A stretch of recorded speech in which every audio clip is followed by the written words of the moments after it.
Good evening students. आज फिर से एक इम्पॉर्टेंट टॉपिक लेके आए हैं, एल्डोल कंडेंसेशन। है ना, एक इम्पॉर्टेंट नेम रिएक्शन है ऑर्गेनिक केमिस्ट्री की, और बहुत बार इससे क्वेश्चंस डायरेक्टली पूछे जाते हैं ना। तो इसके मैकेनिज्म की बात करेंगे, फिर देखेंगे इसके साथ डायरेक्टली केमिकल काइनेटिक्स को जोड़ के भी क्वेश्चन बनाया जा सकता है ना। तो अगर एल्डोल की बात करें, सबसे पहले तो इसके अंदर जो हम रिएक्टेंट यूज करते हैं, मतलब जो सबस्ट्रेट यूज करते हैं, वो कौन सा यूज करते हैं? Pure carbonyl compound, carbonyl compound. Pure carbonyl compound कौन से होते हैं? जो न्यूक्लियोफिलिक एडिशन रिएक्शंस कैरेक्टरिस्टिक होती है ना जिनकी, विद अल्फा हाइड्रोजन। मतलब उसके पास क्या प्रेजेंट होना चाहिए? अल्फा हाइड्रोजन प्रेजेंट होना चाहिए। इसमें जो हम रिएजेंट यूज करते हैं वो यूज करते हैं डाइल्यूट बेस,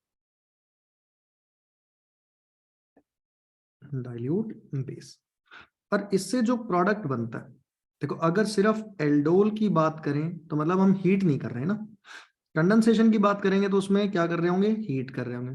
तो अगर विदाउट हीटिंग बात करें तो कौन सा प्रोडक्ट बनेगा? वो बनेगा बीटा हाइड्रोक्सी कार्बोनेट।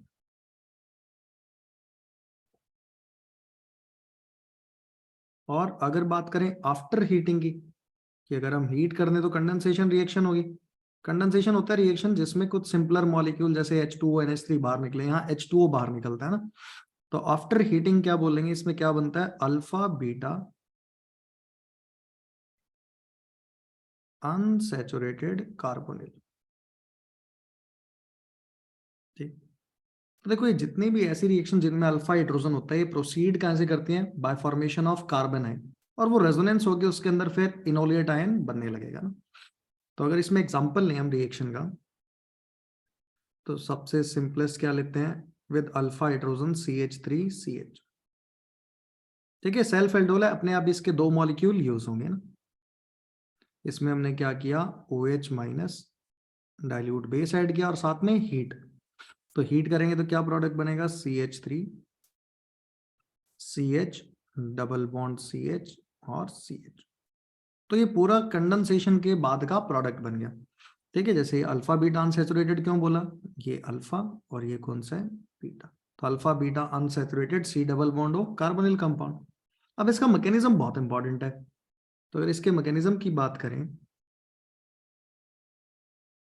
तो मैकेनिज्म में जो सबसे पहला स्टेप होगा CH3C डबल बॉन्ड OH। यहाँ पे अल्फा हाइड्रोजन प्रेजेंट है तो वो एसिडिक हाइड्रोजन रहा होगा, क्योंकि C डबल बॉन्ड O के साथ रेजोनेंस जा रहा होगा। तो ये एसिडिक हाइड्रोजन बाहर निकलेगा बेस, तो क्या बना देगा? Carbanion CH2 negative C double bond OH। अब अगर देखेंगे तो ये कैसा है? Resonance stabilise. तो अगर इसका रेजोनेटिंग स्ट्रक्चर बनाएंगे तो CH2 डबल बॉन्ड C, यहाँ O नेगेटिव और यहाँ क्या आ जाएगा? H। तो ये क्या बन गया? इनोलेट आयन, ये बना। तो मान लेते हैं ये पहला स्टेप है ना।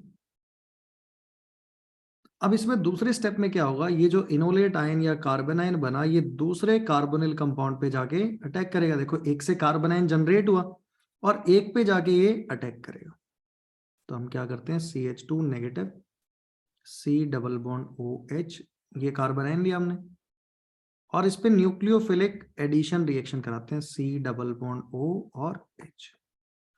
अब ये रिएक्शन का क्या होता है? Rate determining step. तो यहां से क्या होगा? ये इस पे जाके अटैक करेगा और ये बॉन्ड पोलराइज हो रहा होगा, C double bond O negative हो रहा होगा। तो यहां से प्रोडक्ट क्या दिखा अपने को? जो अभी तक बना CH3CH, इस पे क्या हो गया? O नेगेटिव, वहां से आया CH2, ये बना C डबल बॉन्ड O और H। अब इसके बाद अगर इसमें क्या ऐड करेंगे? H plus. ठीक है, वो प्रेजेंट ही होगा, वैसे भी वाटर बाहर निकला तो उसके पास है ही। तो ये OH, ये क्या हो गया? CH2 C double bond O और H। देखो ये जो प्रोडक्ट बना, ये अभी तक कौन सा बना अपना? Beta hydroxy carbonyl compound.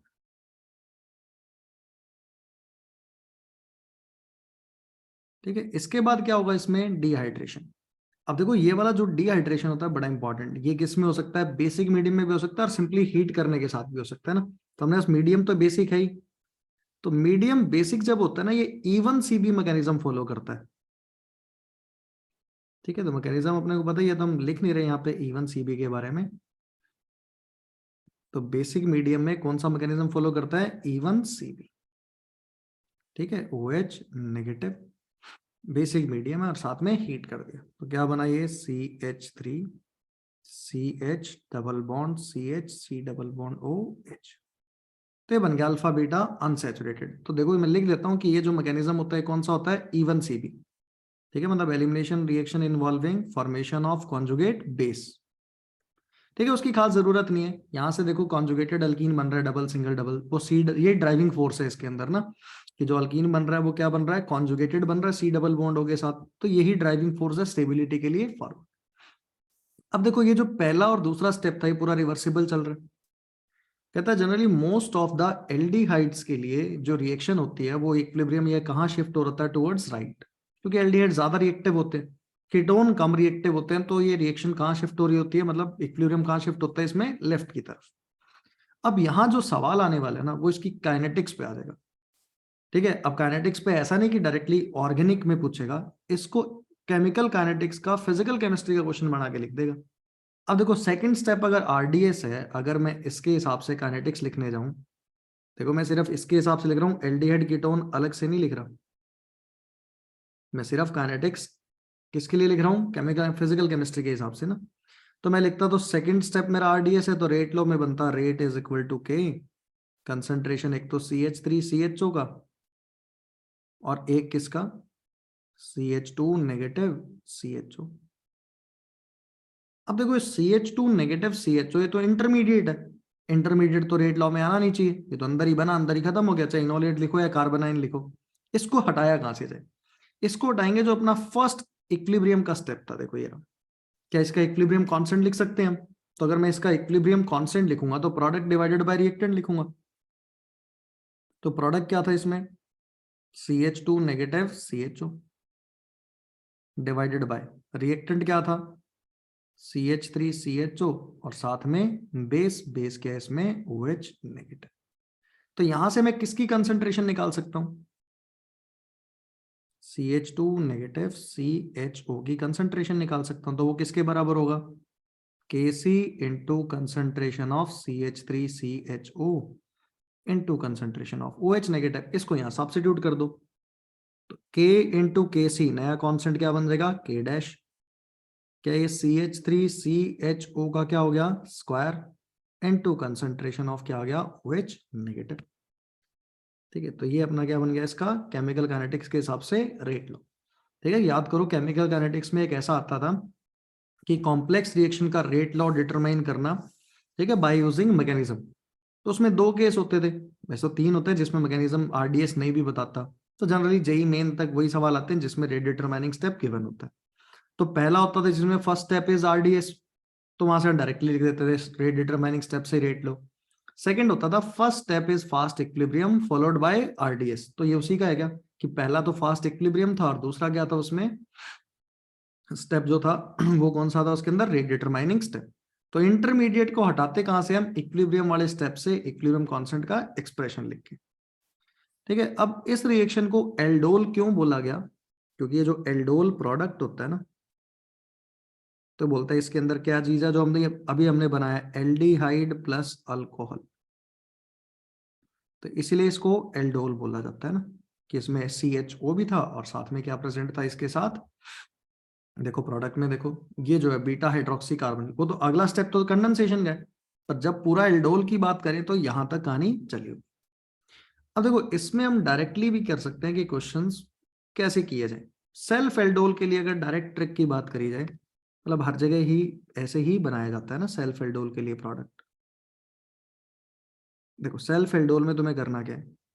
अब कीटोन को एग्जांपल ले लेते हैं, CH3 C double bond O CH3। मैं लिख देता हूं इसके मेरे पास दो मॉलिक्यूल है, मैंने क्या किया? OH नेगेटिव और हीट, इससे प्रोडक्ट आफ्टर हीटिंग ही बनेगा जो तरीका सीख रहे हैं। अगर विद हीटिंग बनाना हुआ तो मतलब विदाउट हीटिंग बनाना हुआ तो हम देख लेंगे कैसे बनाना है। अब इससे अगर डायरेक्ट प्रोडक्ट बनाना हो तो देखो करना क्या है, एक के तो क्या निकालना है? सेम कार्बोनिल है, एक के 2 अल्फा हाइड्रोजन निकालो और एक का ऑक्सीजन बाहर निकाल दो। तो अल्फा हाइड्रोजन कैसे निकालें, या ऑक्सीजन सी, एक कार्बोनिल लिया हमने, ऑक्सीजन बाहर निकाल के छोड़ दिया, दूसरे के 2 अल्फा हाइड्रोजन निकाल दो, C double bond O CH3, इनको आपस में जोड़ के H2O बाहर निकाल दो। तो क्या प्रोडक्ट बनेगा, CH3C, यहाँ पे आ जाएगा CH3 double bond CH, C double bond O CH3। तो ये क्या बन गया, इसमें डायरेक्ट आंसर आ गया। अब अगर तुमसे पता है कि सवाल पूछ ले, इसमें कहता कि नहीं तुम विदाउट हीटिंग प्रोडक्ट बना के बताओ, तो देखो विदाउट हीटिंग में मैं पता क्या करता, विद हीटिंग का पहले प्रोडक्ट बना लेता, मतलब कंडेंसेशन वाला ही, यही बना दो, CH3 double bond CH, double bond O CH3। इसमें कहता पानी ऐड कर दो, वाटर ही तो बाहर निकाला था कंडेंसेशन में, तो विदाउट हीटिंग में वापस जोड़ दो। तो जोड़ने का तरीका क्या है, जो डबल बॉन्ड है ना उसका एक बॉन्ड ब्रेक करो, सिंगल छोड़ दो, जिस तरफ पहले से ही ऑक्सीजन है उसको तो H दे दो, और दूसरे वाले को क्या दे दो, OH, क्योंकि पानी से H और OH ही जुड़ने वाला है। तो देखो क्या प्रोडक्ट बन गया, CH3C, यहाँ पे क्या आ गया OH, यहाँ क्या आ गया CH3, ये क्या बना CH2C double bond O CH3, final product आ गया। ठीक है, तो अगर प्रोडक्ट विदाउट हीटिंग बनाना हो तो पहले विद हीटिंग वाला बनाओ, और उसमें से वापस जो बना डबल बॉन्ड उसको सिंगल में कन्वर्ट करो और H2O जोड़ दो, जिस तरफ पहले से ऑक्सीजन होगा उस साइड पे H लिख दो, दूसरी साइड पे OH, आंसर आ जाएगा। ठीक है, तो ये तो था सेल्फ एल्डोल। फिर एक आएगा इसमें क्रॉस एल्डोल। देखो क्रॉस एल्डोल की अगर बात करें ना, तो क्रॉस एल्डोल के अंदर 2 कार्बोनिल कंपाउंड्स डिफरेंट होने वाले। अब देखो अगर ऐसा हो, इसमें 2-3 केस लिखते हैं, मतलब 2 ही लिखेंगे मेनली। एक तो ऐसे लिखते हैं 2 कार्बोनिल है डिफरेंट, एक के पास अल्फा हाइड्रोजन है, एक के पास अल्फा हाइड्रोजन नहीं है। एक तो क्या है, 1 कार्बोनिल कंपाउंड, शॉर्ट फॉर्म में C.C लिख देते हैं, with alpha hydrogen, and 1 without alpha hydrogen. तो अगर ऐसा कुछ हुआ तो हम कैसे प्रोडक्ट बने। तो देखो अभी तक हमने सीखा क्या है, एक का ऑक्सीजन निकालना है, एक के 2 हाइड्रोजन, तो जिसके पास अल्फा हाइड्रोजन होंगे उसी का तो निकालोगे। तो जब विद अल्फा हाइड्रोजन वाला है, उसका क्या कर दो, रिमूव 2 अल्फा हाइड्रोजन, और जो विदाउट अल्फा हाइड्रोजन वाला है उसका क्या बाहर निकाल दो, ऑक्सीजन, आंसर बन जाएगा। जैसे अगर एग्जांपल लें, इसमें एक लेते हैं हम CH3C डबल बॉन्ड OH, और एक लेते हैं PHCH, एरोमेटिक ले लिया, और इसमें क्या ऐड किया हमने, OH माइनस और हीट। अब देखो ये तो विद अल्फा हाइड्रोजन है, इसके पास तो अल्फा हाइड्रोजन प्रेजेंट है, पर ये जो PHCH है इसके पास कोई अल्फा हाइड्रोजन नहीं है, तो ये क्या हो गया, विदाउट अल्फा हाइड्रोजन।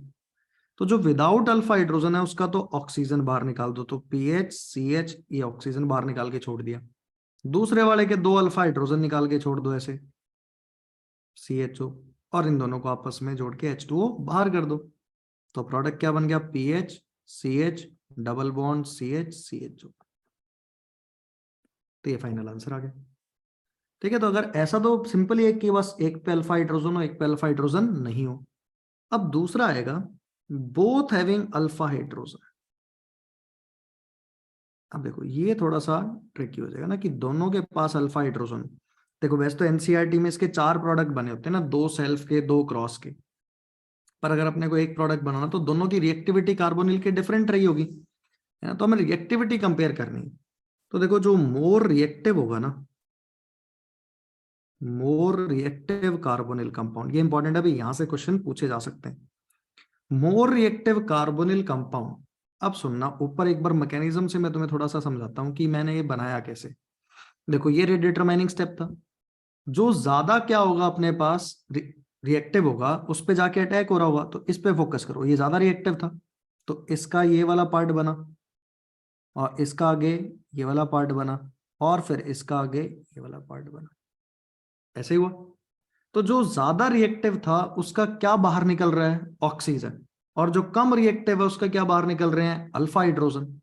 तो यहां पे हम क्या लिखेंगे कि जो मोर रिएक्टिव है कार्बोनिल कंपाउंड, उसका क्या रिमूव कर दो, रिमूव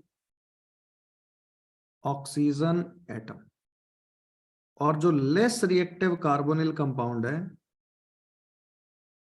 उसका क्या रिमूव करो, रिमूव 2 अल्फा हाइड्रोजन और H2O बाहर निकाल के प्रोडक्ट बना दो। अब इसका भी एक एग्जांपल ले लेते हैं, CH3 CHO और एक हमने लिया CH3C double bond O CH3।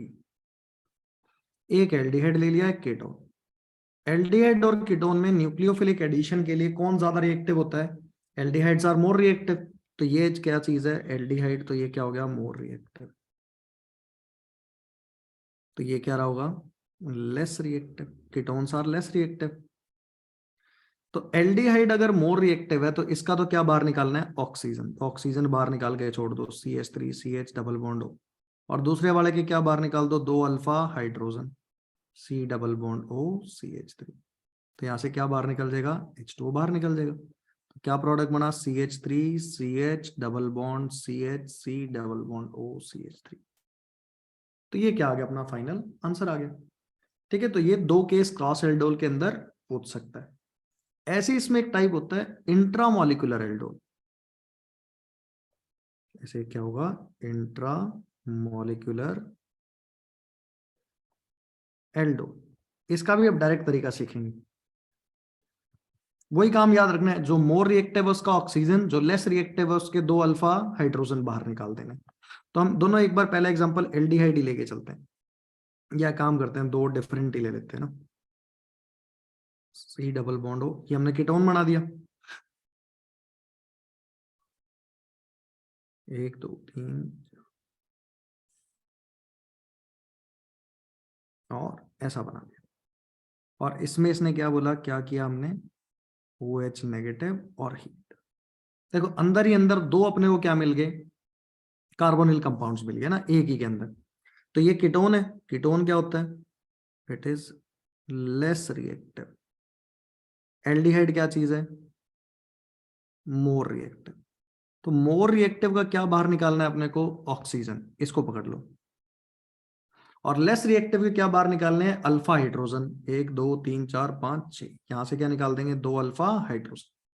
कहता अब ध्यान से सुनना, जहां से तुमने अल्फा हाइड्रोजन निकाले और जिससे ऑक्सीजन निकाला, उन दोनों कार्बन को डबल बॉन्ड से जोड़ दो। जोड़ देते हैं डबल बॉन्ड से। अब कार्बन गिन लो कितने हो गए, नंबरिंग कर दो, चाहे इसको इसको बोल देते हैं 1, इसको 2, इसको 3, इसको 4, इसको 5 और इसको 6। 6 मेंबर की रिंग बन गई, बना देते हैं 6 मेंबर की रिंग। ठीक है, 6 मेंबर की रिंग में करी दो नंबरिंग ऐसे, 1 2 3 4 5 6। देखो 1 और 6 के बीच में कैसा बॉन्ड है, डबल बॉन्ड, बना देते हैं 1 और 6 के बीच में डबल बॉन्ड। ठीक है, ये क्या बना दिया, 1 और 6 के बीच में डबल बॉन्ड।